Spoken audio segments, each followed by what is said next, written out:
વલસાડ જિલ્લામાંથી માછીમારી કરવા અન્ય દેશોમાં ગયેલા માછીમારના પરિવારજનો પણ ચિંતિત બન્યા છે। કકવાડી ગામના ટંડેલ પરિવારના મોભી જયંતિભાઈ ટંડેલ હાલ ઈરાનમાં છે। યુદ્ધને લીધે વતનમાં રહેતા તેના પરિવારજનો ચિંતિત છે। પરિવારના જણાવ્યા મુજબ 3 દિવસ અગાઉ તેની જયંતિભાઈ સાથે વાત થઈ હતી, પરંતુ 3 દિવસથી તેમનો કોઈ જ સંપર્ક થઈ શક્યો નથી।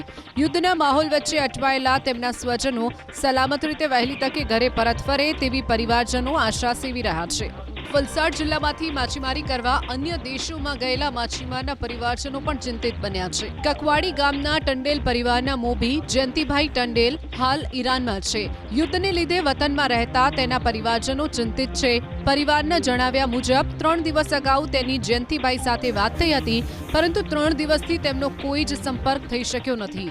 યુદ્ધના માહોલ વચ્ચે અટવાયેલા તેમના સ્વજનો સલામત રીતે વહેલી તકે ઘરે પરત ફરે તેવી પરિવારજનો આશા સેવી રહ્યા છે।